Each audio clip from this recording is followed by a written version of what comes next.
they need for the NHS, then they have to vote SNP tomorrow to deliver it. We now move to First Minister's question. Question 1, Kezia Dugdale. To ask the First Minister what engagements she has planned for the rest of the day. First Minister. Engagements to take forward the Government's programme for Scotland and maybe a bit of last-minute campaigning. Kezia Dugdale. Before the 2010 general election, the First Minister's predecessor encouraged people across the UK to deny a Scottish Labour Prime Minister a majority. Can the First Minister tell us what happened next?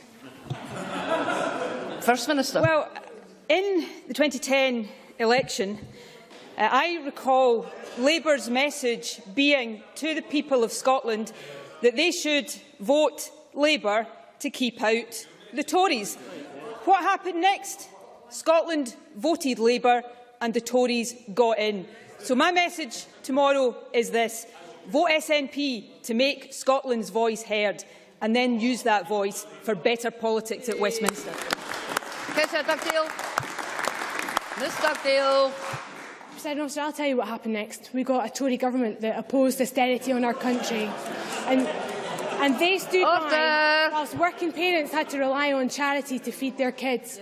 The First Minister might not like the truth, but it's a fact that Alex Salmond spent the last general election telling people to vote against Gordon Brown's Labour government. That was a Labour government led by a Scottish Prime Minister and a Scottish Chancellor. In this election, the First Minister, unsurprisingly, tells people in Scotland to vote for the SNP and against Labour. But she urges people in Wales to vote for Plaid and against Labour. And she calls on people in England to vote for the Greens and against Labour. For someone who says she wants a Labour government, she has a funny way of showing it. So let me ask the First Minister. A very simple question. What is the best way to get a Labour government? Is it to vote for Labour or against Labour tomorrow? First Minister. I think Kezia Dugdale, I'm not sure this is her intention. I have to assume it's not her intention, but she's kind of making my point for me here. You see, because in 2010, Scotland did end up with a Tory-led government, that has done real damage to Scotland and to individuals and communities across Scotland. And here's the thing. Scotland voting Labour in 2010 did not stop that Tory government. It did not protect Scotland against that Tory government. It didn't protect Scotland against the bedroom tax, just like Labour MPs in the past couldn't protect Scotland against the Tory poll tax. So I think tomorrow we should do something different. I think we should vote SNP tomorrow to send a big team of SNP MPs to Westminster to stand up for Scotland in a way Labour MPs never, ever have, to make Scotland's voice heard and to make sure that is a voice for better policies like an end to austerity, whether that austerity is being proposed by the Tories or by Labour. And the question, I think, for Labour, presiding officer, is this. If we, as I hope we do, wake up on Friday morning with an anti-Tory majority across the UK, is Labour willing to work with the SNP to kick the Tories out, or are they going to stand back and watch David Cameron get right back into Downing Street? Kezia Dugdale. Ms Dugdale. President Officer, the First Minister says she wants the Tories out, but she is fooling no one, because she said that the SNP would defeat a Labour budget, but she could only do that with Tory votes. Her deputy has said that the SNP could defeat a Labour Queen's speech, but you could only do that with Tory votes. We've been here before, Presiding Officer, in this very chamber, when the SNP voted with the Tories against the living wage, when they voted with the Tories against a rent cap, and when they voted with the Tories against a ban on exploitative zero-hours contracts. Why was it that when we were on the side of working people in Scotland, the First Minister was on the side of the Tories? First Minister. Well, again, for the avoidance of any doubt, let me just make this very clear. If there was a budget brought forward by a Labour government that sought to continue Tory austerity and damage the most vulnerable people in our society, then SNP MPs at Westminster would not vote for that budget, because we want an end to austerity. That wouldn't bring down the government, but it would send them away to think again and come back with a better budget. A budget that lifted people out of poverty, a budget that protected our National Health Service and our public services. And that, presiding officer, is the value of having a big team of SNP MPs at Westminster. We can lock the Tories out of government, but then we can make sure that the Tories are not simply replaced by a Labour-Tory-light government. They're replaced by something better. And can I just remind Kezia Dugdale of this? It was Ed Miliband on live television last Thursday who said this, that he would rather not have a Labour government than work with the SNP. So can Kezia Dugdale confirm to me today, and I'm asking her a direct question here, if there is an anti-Tory majority on Friday morning, will Labour work with the SNP to get the Tories out, or will Labour stand back and watch David Cameron waltz back into Downing Street?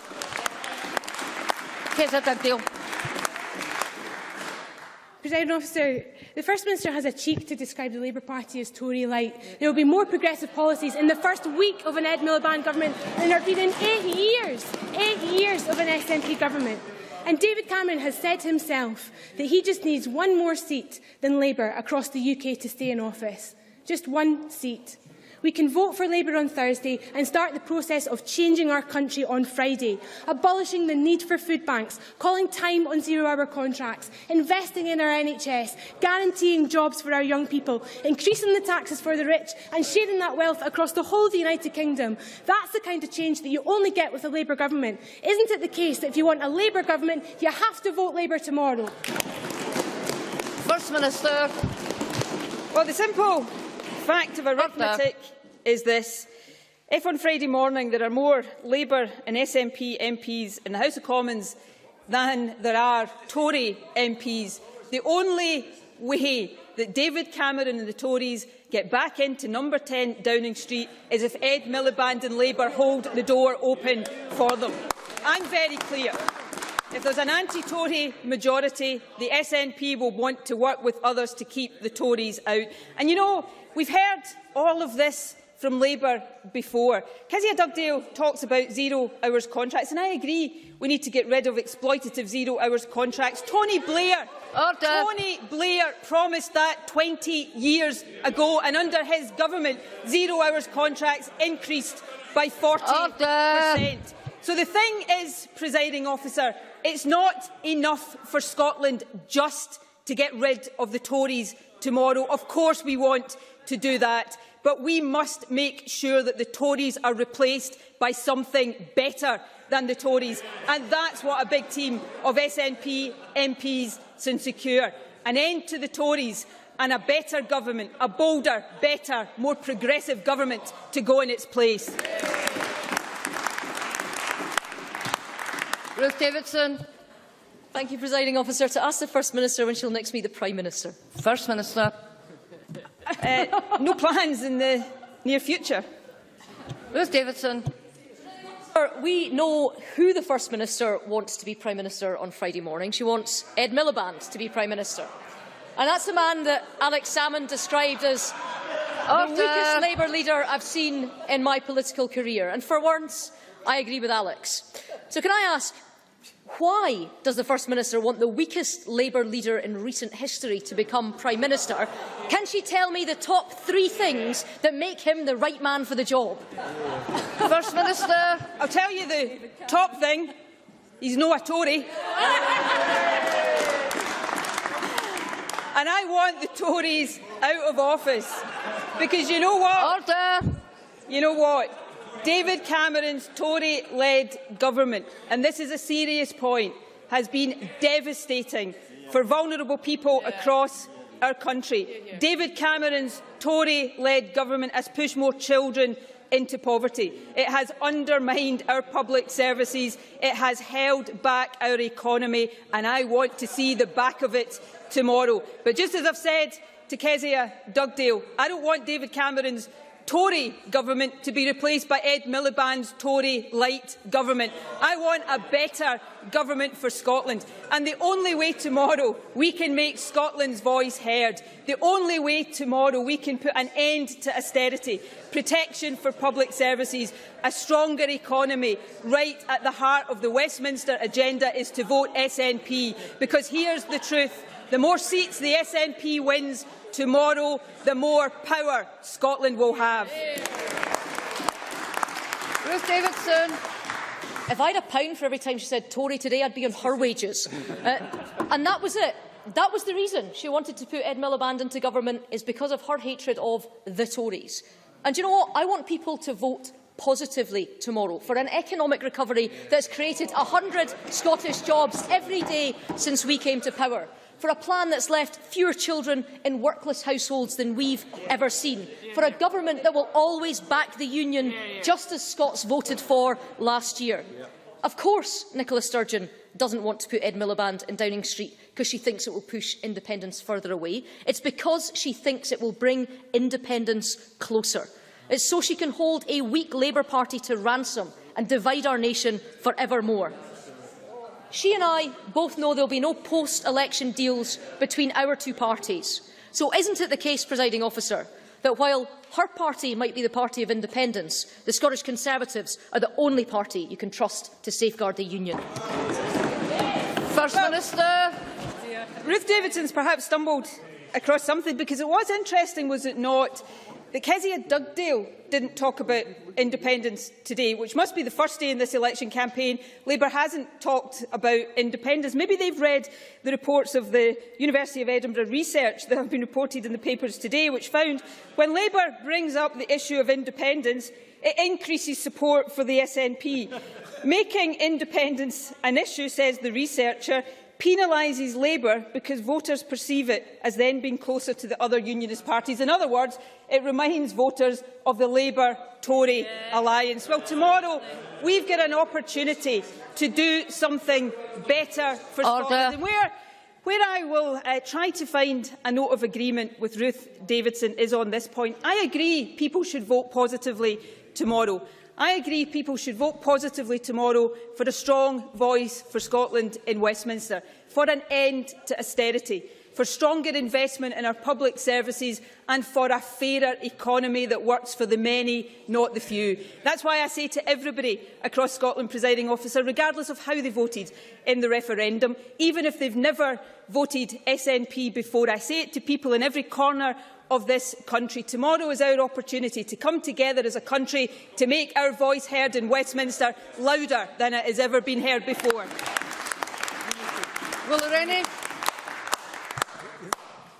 To ask the First Minister what issues will be discussed at the next meeting of the Cabinet. First Minister. Issues of importance to the people of Scotland. I have put the case that the Liberal Democrats stand for stability and unity, for our strong economy anchored in the centre ground, for investment in education, the NHS and mental health, and respect for the result of the referendum last year. In contrast, the First Minister's evasion and avoidance shows that a vote for her party is a vote for the second referendum party. Or can she now, finally, at last, rule out a second referendum for a generation? First Minister. I am very, very grateful to Willie Rennie for giving me the opportunity again to directly address the people of Scotland on this issue. This election tomorrow is not about independence. Even if, and I'm not making a prediction here, the SNP wins every seat in Scotland, that is not a mandate for independence or a second referendum. Tomorrow is an opportunity to make Scotland's voice heard, and we need Scotland's voice to be heard more loudly than ever before, because Willie Rennie may try to make that positive case for the Liberal Democrats, and good luck to him as he tries to do so. But unfortunately for him and his party, people know that over the past 5 years, what his party has been doing is standing shoulder to shoulder with a Conservative government, damaging the poorest in our society. And that is why tomorrow I don't think the verdict of the Scottish people on the Scottish Liberal Democrats will be a particularly happy one for Willie Rennie. Well, that's very interesting, but that's not what she said to The Guardian this morning. She was very clear, I'm not going to rule it out. That's not what she said before last September. Now she expects people to believe her this time. We know her colleagues are on manoeuvres for a second referendum, but the First Minister can sort this out now. Order. She has the capacity to show leadership on this. Will she rule out serving as First Minister in a Scottish Government that holds a second referendum? Will she rule that out? First Minister. I think from what I've seen this week, it's actually been Ruth Davidson on manoeuvres, sitting astride her tank, which I have to say, albeit we're in opposing political parties, I thought was a splendid photocall. But not sure it'll win many votes, but there you go. Look, Willie Rennie is clutching at straws here. I'm happy, as we are right now, less than 24 hours before the opening of polls in this unique, perhaps watershed general election, to let the Scottish people have their say. I'm very clear what this election is about and is not about, and I'll let people in Scotland judge. This election is not about independence. That's why it is an opportunity for people, regardless of how they voted in the referendum and regardless of how they voted in past elections. This is an opportunity for us to unite as a country, for us to come together and make our voice heard. Only by voting SNP tomorrow will Scotland's voice be heard loudly and clearly in Westminster. And then we will have a team of SNPs standing up for an end to austerity and stronger public services. That's the opportunity we've got as a country tomorrow. Let's grab it. Question 4, Stuart Maxwell. To ask the First Minister what progress the Scottish Government is making on widening access to university for young people from the most deprived communities. First Minister.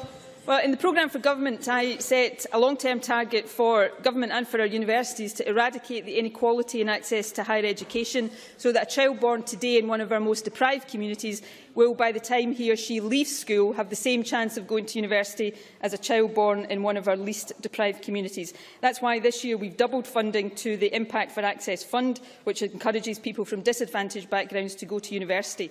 Our commitment to free tuition benefits over 120,000 undergraduate students every year, and there has been a 40% increase in the proportion of 18-year-olds from the most disadvantaged backgrounds accepted to universities since 2007. Stuart Maxwell. Can I thank the First Minister for that answer and welcome the progress that is being made in getting students from less well-off areas into higher education, while at the same time agreeing with her that there is still much more to do. As part of that ongoing effort, is the First Minister able to provide me with detail on the programme of work that the Widening Access Commission will now undertake? First Minister. I think Stuart Maxwell is absolutely correct when he says that there's much more to do. I'm not in any way complacent about this. I genuinely want every young person in Scotland to have the same chance to go to university. I want young people from our most deprived communities not just to have a better chance, but to have the same chance as any other child in Scotland. So, in order to remove barriers to access, we first have to understand more fully what they are. That's why we've established the Widening Access Commission under the convenership of Dame Ruth Silver. The Commission, just to address the question directly, the Commission met for the first time last week. A key part of its work will be to engage more widely with those who can relate through their own experiences what needs to change to meet the ambition that we've set. And I look forward to receiving the Commission's final report in the spring of next year. Thank you, Presiding Officer. I also welcome the Commission and the membership, which I think is first class. We do need to see the full remit for the Commission's work, though. And in the meantime, can the First Minister confirm that the Commission will look at the impact on widening participation of Scotland having the lowest student grants in Western Europe and student debt being highest among students from poorer backgrounds, uniquely in the United Kingdom? First Minister.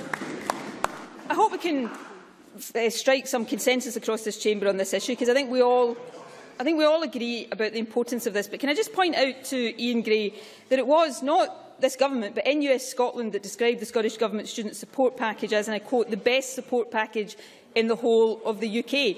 The latest student loan company figures, which were published in June last year, show that average student loan debt in Scotland is the lowest in the UK, £7,600 in Scotland, compared to more than £20,000 in England, £17,000 in Wales, and more than £16,000 in Northern Ireland. So those are the facts, and it would, I think, serve us all well to remember them. But I want the Widening Access Commission to have the ability to look at any issue it wants, because I am absolutely serious about the determination of myself and this government to close the inequality gap. I know, as many of us across this chamber know from our own personal experience, the importance of good education. I can't speak for anybody else. I know I wouldn't be standing here right now without it, and I'm determined that every young person in Scotland, regardless of their background, gets the same chances in life that I did. Question 5, Neil Findlay. To ask the First Minister what the Scottish Government's position is on fracking. First Minister. We are taking an evidence-based approach to fracking. That's why we've got a moratorium in place to ensure that it can't happen while we're looking further at a variety of issues. We will undertake a full public consultation, listen to the voices of concerned communities and undertake further research. This cautious and evidence-led approach to unconventional oil and gas is in direct contrast to what I would describe as the gung-ho approach of the UK Government and indeed the refusal of the Labour Party to support a moratorium when that was put forward in the House of Commons. Neil Finn. Thanks for that reply. Since January, I've been pursuing a Freedom of Information request with the Scottish Government to try and bring into the public domain the Scottish Government's dealings with INEOS at Grangemouth and their plans for fracking. That request has been refused because, and I quote, the sensitive nature of some of the discussion. Given that, according to INEOS, they had a very positive relationship with the former First Minister and met him on numerous occasions, will the First Minister now order the release of this information so that the Scottish people can see exactly what plans the Scottish Government have to facilitate INEOS's desire to frack across the Central Belt? First Minister. Well, as the member knows, there is a statutory process to go through for Freedom of Information requests, and the Government will comply with that process. On the question of INEOS, in case it has escaped the notice of Neil Findlay, is a major employer in Scotland. Surely anybody in this chamber, and certainly everybody outside this chamber, would want any First Minister and any government to seek to have a positive relationship with an employer who provides so many jobs in Scotland. And I make no apology for seeking to do just that. And the fact that Labour questions that perhaps tells you everything you need to know about Labour's unfitness to hold office in this Parliament. But can I also say that positive relationship will not influence the position that the Scottish Government comes to on fracking. We will carefully go through the evidence consistent with that precautionary and evidence-based approach that I have described, and we will take decisions that are in the broader and the widest possible interest of the people of Scotland, because that is also what people of us are right to expect its government to do. Patrick Harvey. Thank you, Presiding Officer. Communities across Scotland who have been threatened by fracking and other forms of unconventional gas are impatient to see a moratorium turn into a full permanent ban. But they cannot understand, and nor can I, why the Scottish Government has not included the even riskier form of unconventional gas, underground coal gasification, in this evidence-based approach or its moratorium. Why not? First Minister. As Patrick Harvey will be well aware, there are different technologies at stake there, but we continue to consider properly all of these issues. And the reason why I know people are impatient to see a moratorium turned into a ban, those who, for understandable reasons, oppose fracking. But if we were to do that before doing all of the proper work, we wouldn't be taking an evidence-based approach, just as we wouldn't be taking an evidence-based approach if we hadn't had the moratorium. So we are striking the right balance, and we will continue to strike the right balance and take into account all of the right issues before coming to final views. And part of the work we are doing, as Patrick Harvey is well aware, is a public consultation exercise, and that gives every member of this Parliament and all of their constituents in areas that would, if fracking was ever to go ahead, be affected by fracking, the opportunity to take part. And I would hope people across the chamber would welcome that. Margaret Fraser. Thank you. On Monday, the leading Scottish engineering company Weir Group announced a new joint venture with Rolls-Royce to produce an integrated power system to make fracking more efficient. Can the First Minister explain to us how the SNP government's indefinite moratorium on fracking will help a successful Scottish company like Weir Group, who want to expand, create jobs and grow the economy?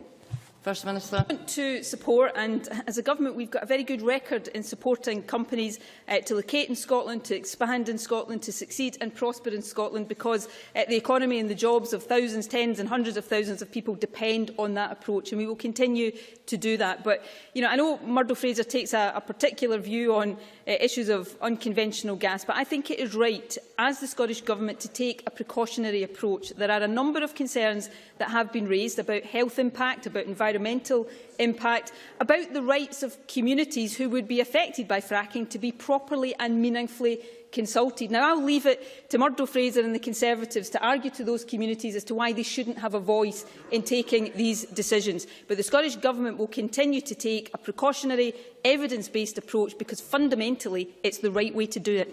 Check Brodie. Thank you, Presiding Officer.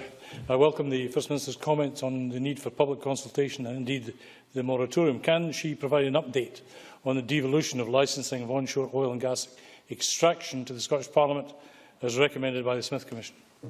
First Minister. The devolution of powers over onshore oil and gas licensing, I think, represent a significant increase in the ability of the Scottish Government to determine our own path for onshore oil and gas. Following the Smith Commission Heads of Agreement and the subsequent UK Government publication of the draft clauses and command paper, the Scottish Government is awaiting further discussions with the incoming UK Government to determine the full extent of the devolution of these powers prior to the introduction, I hope, of a Scotland Bill later this year. And obviously Parliament will be kept fully informed of progress on that and will have the opportunity to contribute as appropriate. Question 6. Roderick Campbell. Thank you, Presiding Officer. To ask the First Minister what the Scottish Government's position is on the increase in Scotland's population. First Minister. Well, I'm delighted that Scotland's population has risen again and is now at its highest ever level, over 5,300,000. In the last year, we've seen a significant increase both in the number of people coming to Scotland from the rest of the UK and indeed from further afield, highlighting just how attractive Scotland is as a place to live in, work in, study or invest in. Not only that, but over two-thirds of those coming to Scotland from overseas are aged between 16 and 34, showing the value of migration in helping to grow our working-age population. Roderick Campbell. I thank the First Minister for her answer. She'll be aware that 48% of migrants from the rest of the UK are aged 16 to 34. Despite lots of stories during the referendum that people would be put off coming to Scotland, it's clearly the case that young people in particular continue to seek to study, live and work in Scotland. Regardless of the result tomorrow, would the First Minister agree to continue to extend the hand of friendship to people elsewhere in the UK? First Minister. Yes, I do, and I always will. Scotland welcomes the contribution new Scots make to our economy and to our society, whether they come from overseas or from just over the border. The latest population figures show that Scotland's net migration gain from the rest of the UK was approximately 9,600. That's a significant contribution to the overall population increase. I believe, and again I would hope this is a view shared across the Chamber, Scotland should always be welcoming to people who want to come and live here, whether they want to come from other parts of the UK or from further afield. We are a nation of emigrants as well as a nation of immigrants. People who come here make a significant contribution to our economy and to our society, and we should welcome them. Annabel Goldie. Presiding Officer, given these population increases mirror closely existing projections, does this not strengthen the validity of forecasts on Scotland's ageing population, in particular the Scottish Government's report Demographic Change in Scotland, and make the well-documented failure of the Scottish Government's Change Fund to reshape care for older people even more stark? First Minister. I am not sure I entirely follow Annabel Goldie's train of thought or logic there, but if that's my fault and I've maybe missed the premise of her question, she should feel free to write to me and I'm happy to address it fully. If Annabel Goldie heard what I said in my original answer, over two-thirds of people coming to Scotland from overseas are between 16 and 34. In other words, they boost our working-age population. And one of the ways in which Scotland, in common with many other countries across the world, have to deal with our ageing population, and let's never forget our ageing population is a good thing, something to be celebrated because it means people are living longer. But the way we deal with that is to grow our working-age population. So these figures are good news in many different ways, but not least because it actually helps our ability to ensure that we can cater for a population that thankfully is living longer into old age. Thank you. That ends First Minister's questions. We are now moving to portfolio questions. So question number 1 is from Rob Gibson, but I'll give a few moments for people to just settle down first. If you are leaving the chamber, could you do so quickly and quietly?